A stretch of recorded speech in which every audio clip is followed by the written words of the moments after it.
Just 13% of people are not too happy, but really about half of us are just kind of pretty happy. But then you have those very happy people, which we all know who they are, right? We have them at work. It's about a third of us. What I'd like you to do is I have this handout. I have pins I can get you to.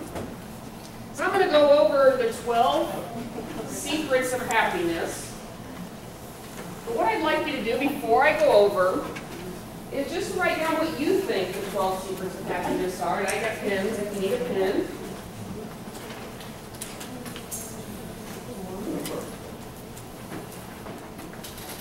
Need a pin. I've learned that people don't bring their pens to lunch for whatever reason.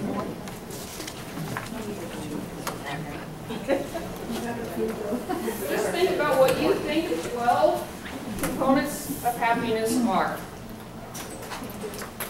And write those down, and then at the end you can try to compare where you fit.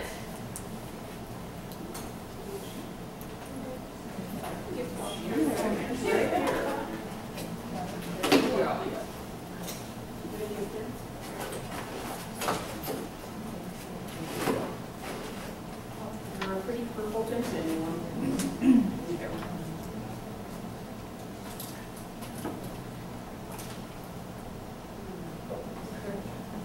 I gave you some hints. I want to use them or not, but yeah.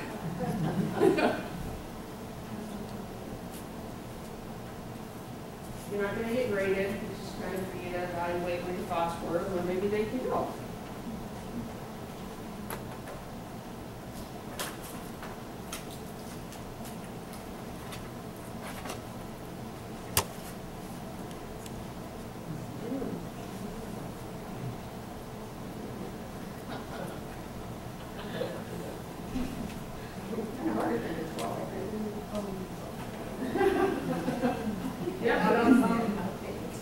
Put your 12 over here. These are going to be the ones that I present to you. Oh, okay.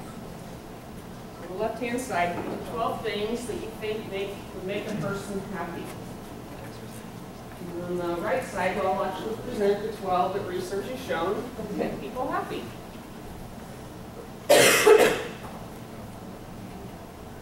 So as you're doing that, think about it. When you think about being happy, most of us think, if I just won the lottery, I'd be happy, right? So money might make us happy. Maybe it's the new car. I mean, think about something maybe that you've recently purchased, maybe a new house. Does it make you happy? Yes, but it's a temporary happy. And so let's look at the things that really do create a state of happiness. And when I say that, that doesn't mean that you don't get sad. I mean, that's a human emotion. People get sad. But in general, these are the qualities of people that are happy and bounce back from sadness and feel quicker. And here's what they've learned, is that the external things that happen in our lives, such as buying something or getting a job promotion or even getting married, they're temporary happy things.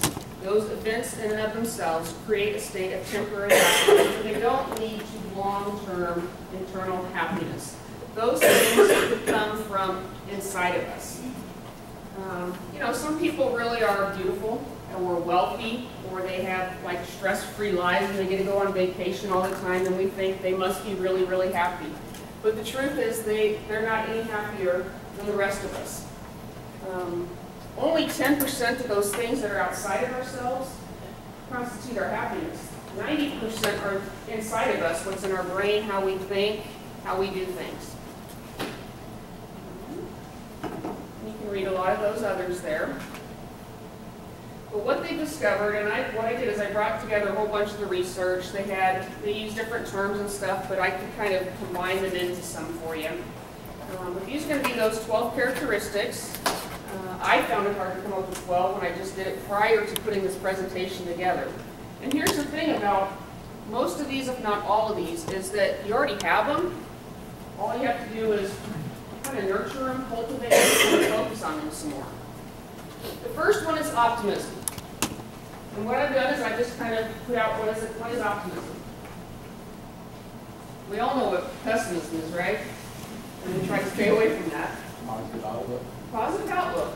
Yeah, it's how you decide to look at things. You know, it's being hopeful. It's, you know, even in a bad situation, something good can come out of this. You know, people call it that Pollyanna kind of presentation. That is optimism. They did a study of accident victims who became paralyzed and their happiness in comparison to people who had something good happen to them. And what they discovered is that actually people who had become paralyzed because of an accident actually were happier. Because what they were able to do was put day-to-day events into perspective. Nothing's that bad. You know, I can deal with this, I can deal with anything.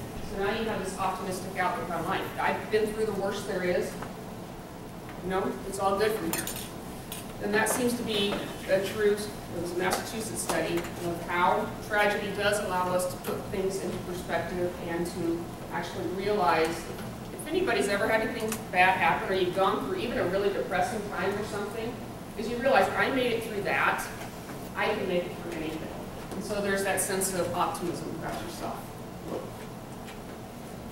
How do we cultivate optimism? So how do we get that? This is one of the qualities we want.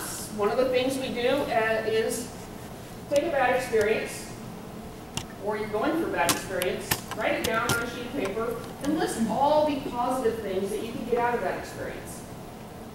All right? So it's being able to look at the bright side. That is optimism. Everybody remember this test? Do you see this glass is half full or half empty? Gosh, my mom was in grad school when I was going to be a psychologist. She was going to be a psychologist, and I was in elementary school, and she did this test on me. I remember her doing that, and that was way back then. But here's the new way of doing it. It's always full, because it's half air and half water. So that's optimism, or maybe it's realism. That's another way to look at it. The second one, did anybody have optimism down on their list of 12 qualities? You did. Very nice. Okay. The next one is love. All right, and what we'll talk about, it doesn't have to be romantic love, but it's that feeling inside of you of affection for another person, an animal, the universe. It's that glow that people give off. And I think we're kind of familiar with people that give off, they just love everybody. But being able to have that sense inside of yourself and compassion for people is what we call love. It's that sense of belonging. It could be within your family, it could be within your peer group, it could be even at work. You know, I got this loving work environment. How do we create happiness? Through love. Well, one of the things is that they have shown that people who have positive relationships, aren't isolated, whether it's friends, could be with animals, co-workers, they live longer. Happy people live longer. On average, they live 7 years longer. One of those reasons is because when you're happy, you're releasing your happy hormones versus your stress hormones. Stress hormones affect your organs, which can create disease. When we have those loving, close relationships, we have support, we have people to talk to. And one of the things that you discover when people are sad, what they tend to do is isolate. So if you have people in your life that don't let you do that, they're supportive, you're less likely to stay depressed. All right, how do we cultivate love? Anybody have any ideas on that one? Share quality time with others. You reach out. You also are there for other people. It's kind of a give and take. You find your people. Everybody has people. You know, you could be interested in chess. You have people. You could be interested in archery. There are people. You could be interested in church. There are people. It's just a matter of finding where you fit. Did anybody have love? Oh, we had some love. Very good.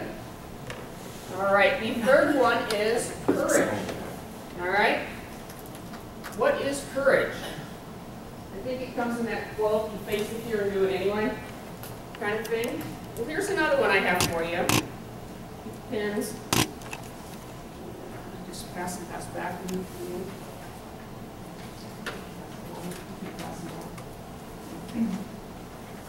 I think we recognize all these people. Rosa Parks, she was afraid, but she got on the bus, kind of challenging the racism of the time. Mother Teresa, oh my gosh, she went into some very scary situations of poverty. We got Martin Luther King Jr. But one of the other things all of these people did is they lived in accordance with their personal values.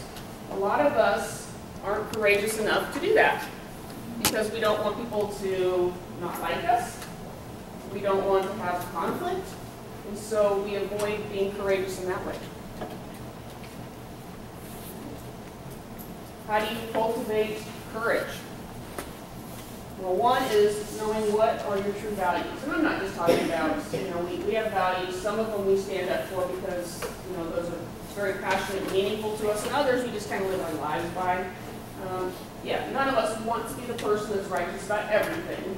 So it's a matter of being able to recognize by your priorities, what are your values? Also, I called it the disease to please, but, many of us have that desire to please others. I do. I'll raise my hand on that. I want people to like me. So I do things maybe at times where I wouldn't normally do them. Not breaking the law or anything, but, I'll agree with somebody, even though, okay, maybe I don't, just because I don't want to have that conflict. Learning to say no. And then you practice. So if we were to, this is a good quote by Stephen Covey, the renowned speaker, that if you decide what your highest priorities are and have the courage, pleasantly, smilingly, and non-apologetically, to say no to other things, and the way to do that is having a bigger yes burning inside you. That's that passion I talked about, is that you know what your values are, you stand by them, and they're more important to you than these things that you have to say no to. All right. So if you were to write down, and I gave you an example, and this will probably come up later too, but courage is facing fear. So on that sheet, I gave an example of fear of heights, very common one. What can you do to challenge a fear? And we're going to come upon this one again later in the slide. So start thinking about what is something you fear. How could you challenge that? Let's start. Did anybody have courage? I'd be surprised if anybody had courage. Yeah? Okay, very good. Autonomy, or being autonomous. This is being not controlled by other people. It's being free. It's being able to live your life according to your values, not by somebody else's values. Having a sense of yourself. If we look at how do we cultivate that autonomy, again, you can go back to values. What are your values? What do you enjoy? What are you about? This is kind of doing some self-reflection. What is it that drives you and makes you the person you are? And are you in an environment where you get to be that person? At work, there's some limited autonomy. Hopefully in your home life, now that we're all adults, we have autonomy. As kids, we're developing it. You see it in teenagers really trying to push to develop it. So here's some ways to do that. What do you enjoy doing? Do you like going out on bike rides? Do you have the freedom to do that? It's your own, what we call to-do list. It's the freedom to be yourself. Fifth one is proactivity. What do people think that one means? What does it mean to be proactive? I have it up there, but what does it mean for you guys?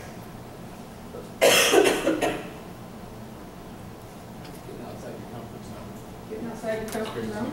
Mm-hmm. Yeah, very good. Hunt for new experiences. Take control of your life instead of letting life control you. I talk about, we all get into what I call cruise control mode in our lives, where we're just kind of going through the motions. And we have to do this every once in a while. We do it in our marriages. I do that in my office a lot. That's okay. We do it at work from time to time. That's okay. But every once in a while, you just have to take it by the reins and say, you know what? I'm going to go live life and not just let it happen. And that's what we're talking about, being proactive in your life, going for something. Research shows that when people try new experiences, they are happier because it releases dopamine and serotonin in their brains, and those are the happy chemicals. You're you're taking an antidepressant, it's got serotonin in it. Or it has something that releases the chemicals up there. So here's what happens, this kind of cute little thing here. There's your happiness pump right there. So when you go out and do new things, it doesn't have to be adrenaline rushing. You could go out and paint a piece of pottery and it's a new experience. It releases dopamine and serotonin in your brain, which causes happiness. Other ways to do that, we talked about this, having those new experiences. One other thing you can do is make it a goal to make a mistake every day. You know, I'm going to get lost on my way to work. I've done that on purpose. You know, that's a mistake. I make a mistake not even on purpose every day, but it's a matter of being able to do it and being okay with it. You know, a lot of people are afraid, if you want to put that on your fear list, of making mistakes. You know, so if you confront that, it generalizes to other areas too. You're not held back. These are just, what are some other things people have tried maybe this year? Well, I can give you, I went parasailing. That was pretty cool. Anybody try anything new? I'm big about trying new things. I went one year and I wrote down every new thing that I did. And it was everything little to bigger. And it was so cool just to be able to go back to that and say, wow, okay, simple things. Painted a plate. Okay, that was new. To, I bought a house by myself, not with anybody else. That was huge for me. Or I started a retirement fund. Never done that before. Okay, I'm a little old to start one, but I did. In my little bank. But those are just, I'm huge into that. And I think that you get kind of a little happy rush from all those little things that you try. Anybody do anything new this summer or this year? I can put down some little ones, like you try a different weight machine at the gym. A lot of women won't go in and go over the free weights because they don't think they belong there, but try it sometime. Go over there, it's free. Nobody did anything new? Go for it. I just stopped smoking. That's new, that's awesome. That's a good one. Yeah. I have a list. I rode a motorcycle. I bought a motorcycle. I got a motorcycle. All this year. And I thought, that was fun. That's cool. You know, maybe next year I'll get rid of it, but for this year, it's fun and good. It's new. Setting some goals like that too. One of mine was this year was, I'm going to go on more vacations. In my entire life, I've probably been on an airplane 5 times. This year, 4 times so far. Pretty cool. That's fun stuff. You know? It doesn't have to even cost anything. You could go on a walk in a new neighborhood. That could be a new experience for you. It's just a matter of trying new things. I could harp on that one forever. Okay, anybody have that one though? It doesn't have to be proactivity. It could be new experiences. It could be anything along those lines. Okay. All right. Then we move on to security. I think this one's really important, and I'm surprised it was actually listed, but it truly is important. What we're talking about with security is being safe. Being safe, being vulnerable with somebody, being safe in your neighborhood, being safe in relationships, being safe just being who you are, not being judged for it. That creates happiness. Security comes in a lot of different ways. It doesn't have to be physical security. It could be emotional security. It can be financial security. It's just that feeling that I'm okay, that it doesn't matter. I know that I will be okay. Some people live life with that anxiety if something bad is going to happen to them. You know, that's very common. You know, but having that sense of, I'm okay, is very freeing. It makes a person happy. If you think about, wow, living your life in a state of danger, that would be hard to be happy. Always having to look over your shoulder to see what's going to happen, that would be very, very difficult. The other way of being secure is liking who you are. Secure in who you are. Allowed to be yourself. I mean, we have all kinds of age ranges here. But you talk about when you're in middle school or high school. Most of us do not feel comfortable being ourselves. That's a rare teenager that can go there. Right. Would you agree? I would say that you get to a point, I would say mine was about when I hit about 40, where it's like, I really don't care what people think of me, but I'm just going to be the goofball that I am. Because I am. And it's fun. You know, I think that there is value in being, I'm going to label it a nerd. There truly is, because at that point in time, you really don't care about the cool factor anymore.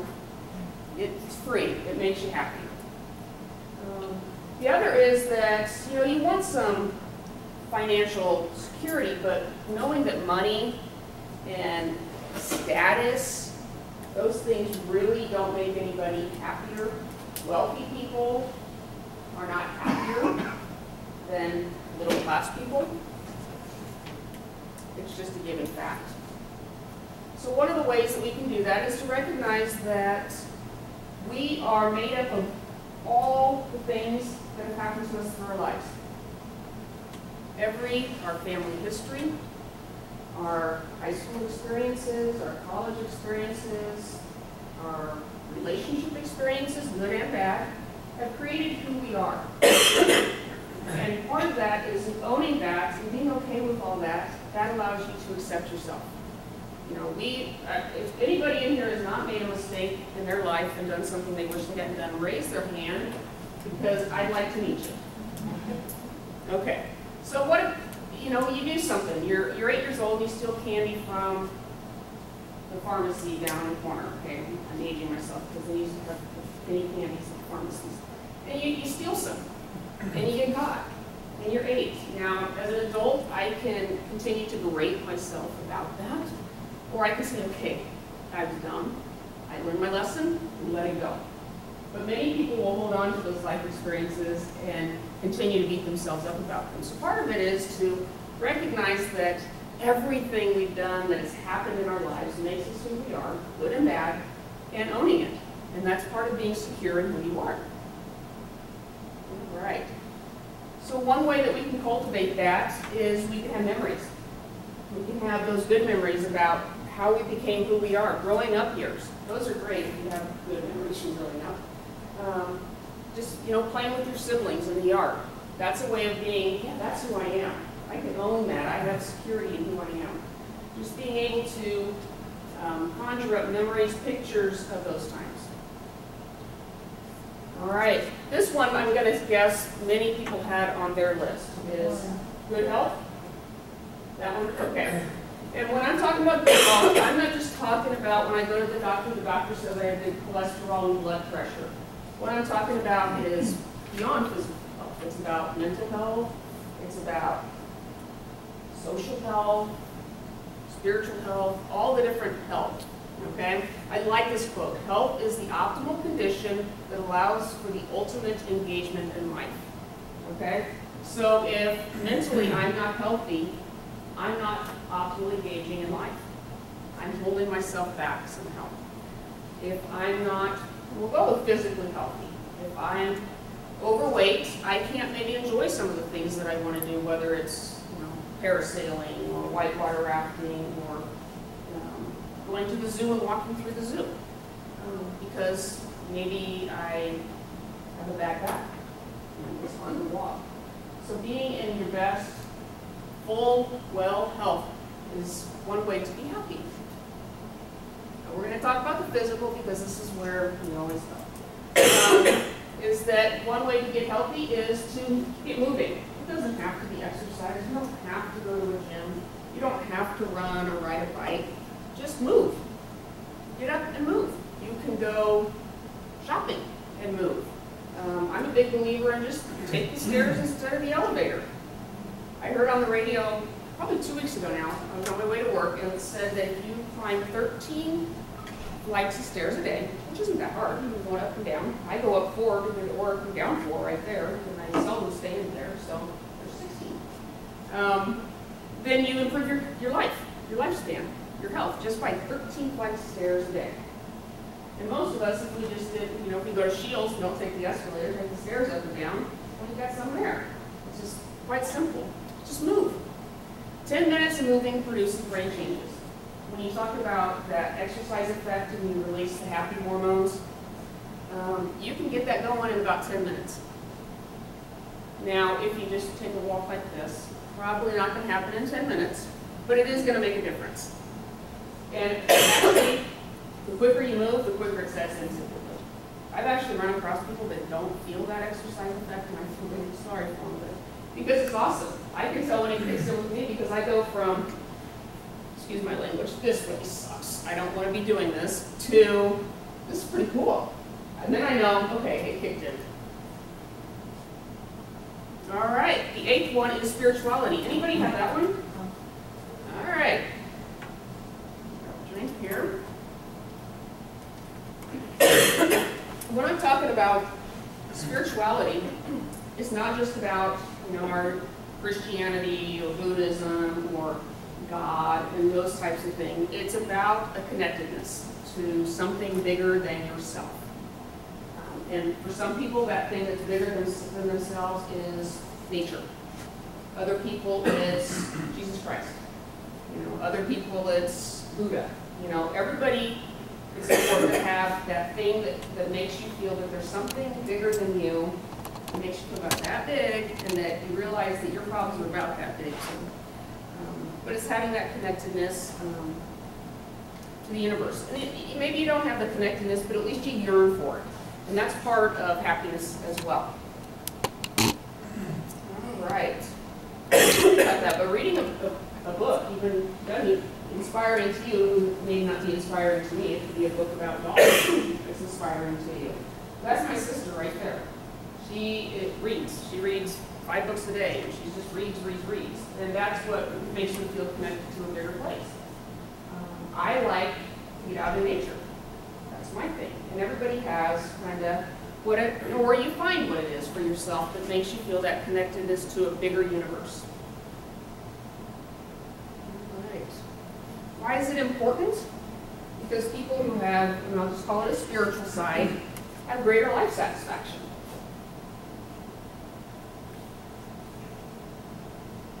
It allows us to realize that life is bigger than maybe that, flat tire you got that morning. And they actually say that people who attend religious services have fewer medical issues. I'm not sure. I don't have the link to that, but that's what I read. They said, so keep that in mind. How do you cultivate it? Some people, it's prayer. Some people, beyond prayer, will do a fasting. I think that's great. That's confronting a fear of mine, which is hungry. Spending time in nature, meditating, deep breathing exercises, listening to music. That's an awesome one for some people. Just laying in a room with scented candles can be spiritual for some people. Right. And the 9th one is altruism. Anybody have that one? Giving back? Okay. Volunteering. That's really what that is. It's being able to put another person's needs as important. Being able to say, you know what, I'm going to give of myself because I can. It could be as simple as, I know you're having a bad day, you want to get ice cream? Oh, that's altruistic. It could be going to the soup kitchen and ladling out food. That's called volunteering. It's kind of just helping other people. You could help them physically. You need help moving this weekend. Okay, I'll help you. That type of thing, because that makes you feel better. I just did something for somebody else. And whether or not they said it, I'm sure they appreciate it. Because not everybody says it. But it's the ability, besides expecting gratitude, just inside yourself, knowing that cultivates happiness. All right. Anybody a regular volunteer? What does that do for you? Does it make you happy? Okay. Yeah. It takes time. Yeah. It's taking time away from you. Yeah. But people do it because it makes them happy. It feels like you're giving back. Do you think everybody could think of something that they've done this week that was altruistic? Doesn't huge. We've got a food distribution in one of the rural communities that our church does, so we do that once a month. Very good. Very good. Well, you know what I did? There was that car that was coming in and you were losing your way. I'm not in it. That's altruistic? True? Do you feel good about doing it? Yes, you do. That's an example of something small, right? Or I could have been the person who's going to get up on this rear and I'm not going to let you in, and that doesn't make me feel good. You know, afterward you're like, oh God, I was a jerk. You know, so that's just something little that we can all do almost on a daily basis, I would think, especially if you're coming to work at 8 o'clock in the morning or going home at 5. There's just the different little things you can do, right? Okay. If you have kids, teenagers, you know, you can,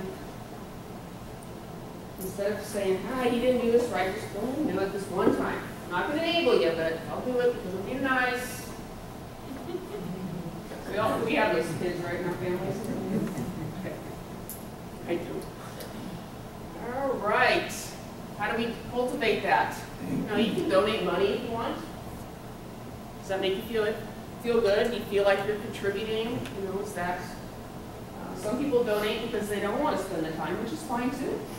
They need both, you know? I work with the babies at my church, and I thought it'd be fun. It's not. No, they're at that age. They're not babies. They're like a year to 2 years. And so they're going through that separation anxiety thing, so half of them cry the entire time. But I do it still because I know I'm giving back. And I'll tell you, that hour is not always fun. Sometimes it is. I thought, I haven't been around babies in a while. This will be cool, you know. But I do enjoy that I'm giving back and that I'm contributing in some way. All right, there's a volunteermatch.org. You can go on and just, if you're looking for something to do, just enter your name and what topics you're interested in. Like if you're interested in working with elderly, then what they do is they just email you some opportunities coming up, if you're interested in that. Here was one, kind word, smile, or thoughtful gesture. Is that altruistic? You're giving, expecting not necessarily anything in return. When I smile at somebody, I don't always expect them to smile back, and I give another presentation about that, and about only 50% of people smile back. I know. That's crazy. But you can't, it's being able to give without expecting in return. That's altruism. All right. Perspective. This is attitude, or what you decide you're going to focus on. Anybody have that down? All right. Well, perspective is how you view something. Well, how are you going to look at it? You know, is it going to be like the worst thing that's ever happened in your life, or is it going to be something else I got to get over? All right. It's that mental frame that we have, that we decide to look at things. It's pretty good, you know. If something bad happened, even my life's still pretty good. All right. They looked at Georgia. They did a study. They looked at workers who got a promotion, and they discovered that people who are happy, they call them happy workers, who got a promotion, were able to look at as a new opportunity. Those that, and I've never run across somebody not happy about getting a promotion, but those that were unhappy workers just saw it as, I have to do this now, I have more responsibility, and I have to be in at 7 o'clock in the morning now, and I can't sleep till 8 or whatever. They just looked at it as, I'm going to have to work more hours, or there's something negative that's going to come out of this. Yeah, I'm going to get paid more, but, has anybody run across somebody like that? I haven't, so this study just threw me off. All right. Here's how we can work on that. All you got to do is write down the situation. What's going on? Is it really that bad? There's this cognitive thing that some of us do, and we call it awfulizing. And it's taking something that's happened in our lives and blowing it up into the worst possible thing that could ever happen. So I'm taking my kitchen garbage out, and the bottom falls out. and I could like lay on the ground and kick and scream like a 2-year-old because that's the worst thing. Or I could really just say, okay, just pick it up, you'll be fine. I'll take it outside, somebody else can do it. All right, is there another way to look at the situation? You know, does it have to be that bad? And the other is, you know, what can you learn from this experience? Well, I'm going to buy better trash bags next time. You know, you think you're getting something good with the Always Safe, but maybe you're not. All right. The other is, you know, what's the worst case scenario? Here's another way to look at it. So, I like this example. I hate my new job. I got to get up at 5 o'clock because I have to be there at 6:30. Or you could be, I like my job. At least I'm going to a job I like, and I have one. You know, that's another way to be able to look at it is, you know, what would be the worst case scenario? Well, if I'd either get up at 5 o'clock, or I could be unemployed, and then I could lose my house, and my car, so now I have no place to sleep, and then they take my kids from me. You know, you could really awfulize it if you wanted to. So, you know what, getting up at 5 is not that bad. I can do that. All right. And then also looking at this day against some other tougher days maybe. You know, so you have an injury, you broke your leg. You know, but you can think back to maybe another time where something else bad happened and it wasn't quite as bad, and you were able to handle it. It's just being able to put that in perspective of your life. And hopefully it's not your worst day ever. But if it is, then you get back to that, I can do this. I've gone through bad things before. Perspective. The other is humor. Okay, people have that one down, right? Like almost everybody? Okay. Humor. Having humor creates happiness. All right, what is humor? That's hard to explain. It's like, what is love? What is humor? It's laughter, it's being jovial, having fun, mixing it up, just being crazy. All right. How does humor create happiness? Well, one thing is when you laugh, just like when you smile, is when you try to experience it, releases those happy chemicals up there. Which I find really interesting is that, and I wish I would have thrown this in there, is that you look at a lot of comedians out there, you know, whether it was Robin Williams or some of the other ones that have recently come out, they go through their depression. And it's interesting that they went into comedy. And I find that very, very interesting. So it allows us to experience things in a different way. I like this. You know, you got these guys, this little guy all over the place. So. See? Makes you feel good, doesn't it? Makes you happy. Can everybody read it? Okay, very good. So one of the ways we can cultivate that is to experience funny things all day.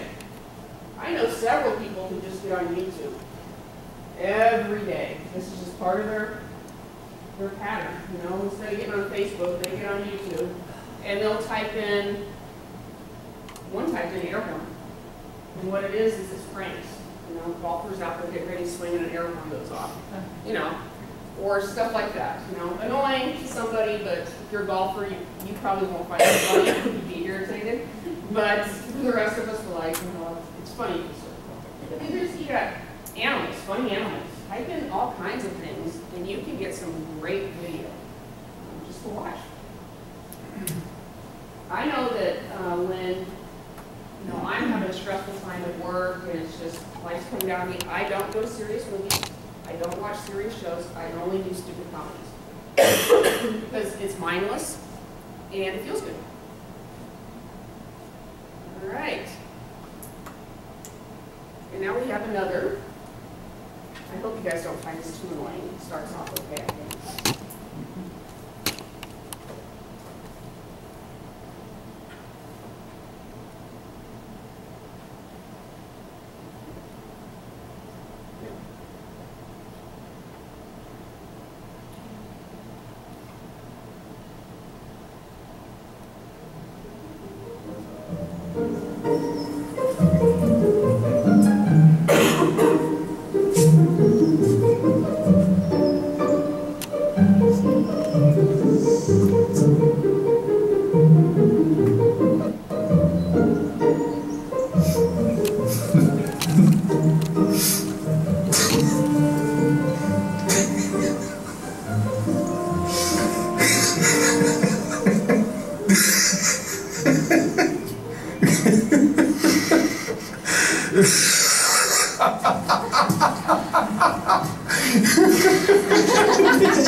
There you go. Happiness is contagious. Humor is contagious. You know, have you ever been with friends, maybe when you were a kid, and one starts laughing, and then you start laughing, and you can't stop laughing? I've seen that at weddings too, where maybe the bridesmaid will start laughing and just keeping it under control, and then the other bridesmaids start laughing. It's kind of contagious. And that was an example of that. All right, the very last one is purpose. And I apologize. I'm a pacer. I don't like standing still. Sorry about that. Purpose. Having reason. What is your purpose? And this is, I think, where most people have their existential crisis. And I think it hits somewhere 35 lives when it's not a midlife crisis. It's just an evaluation. Some people it hits a little later, but it's that point of, why am I here? What is my purpose? You know, is this all there is? You know, that question that goes through people's heads. And I hear this from counseling. And you know what? So, you know, because everybody has to find their own purpose. Right?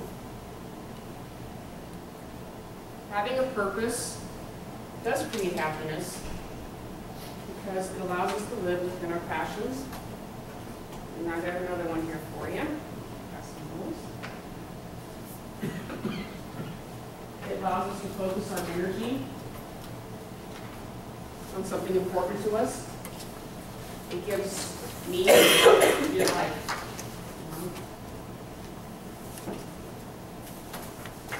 We are more than just, you know, people have careers and people have jobs. We're more than just jobs, we're careers.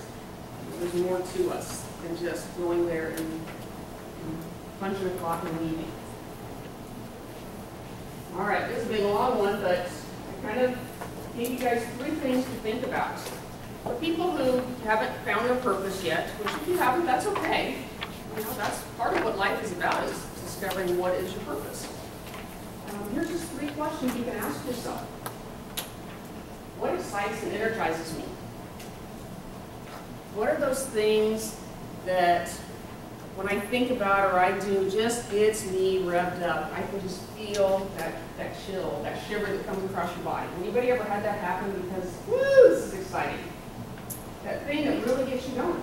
And it could be volunteering, you know. It could be being a mom or a dad. That really drives me, kind of thing. Very good. So think about that. Write down some things. I'm not going to make you share them. What are your proudest achievements? If you were to think back on your life, what were the things that if you were going to boast about them, but you really boast, so I'm not going to about that. What would you boast about? What would you say, God, that meant something to me? And you might, don't censor yourself, don't say that was stupid. Because for you, it was one of those moments, write it down. Or, I was only 5 at the time. Well, it meant something. You know, you're still that same person that's part of you. You still got a 5-year-old with you. And how do I want others to remember me? I know this is kind of a morbid thought, but if somebody were to speak at your funeral, what would you want them to say about you? You know? That's a great way to look at where you should be focusing your life. You know, if it's, just throw this, Jenny, everybody in there, touch your voice, smile. So that, for me, that's important. Okay? Now, is that going to give me purpose? No, but if I go beyond that, what makes people smile. And that's being altruistic maybe, or being an optimist, and being able to say, my purpose is to generate that energy when I'm around other people. And that's my purpose. If my purpose is to care for young kids, and that's what drives me, then that's what I'm going to do. Okay. So, you know, in other ways, if you don't know, read some books. Google some things, or use another search engine. See what, try some things. Go back to trying some new experiences. Find out what it is that gets you. You know, you see people that back across the United States, well, at some point they learn that this is their purpose, this is their passion. And they didn't just one day say, well, I'm going to go back across. They probably did a little research, or they tried some shorter hikes, or whatever it is, to discover. This energizes me. And you know what? That purpose can change too. Or maybe your purpose right now is to be #1 mom in your kids' eyes. Well, eventually they grow up and they move on, and kind of that goal kind of diminishes quite a bit, so you find another purpose. I find this with men and women a lot when retirement hits or you got the empty nest, is now you have to find that other passion or purpose. And that's how you go about it. You research it, you look at it, you try new things, you talk to people, you do the questions.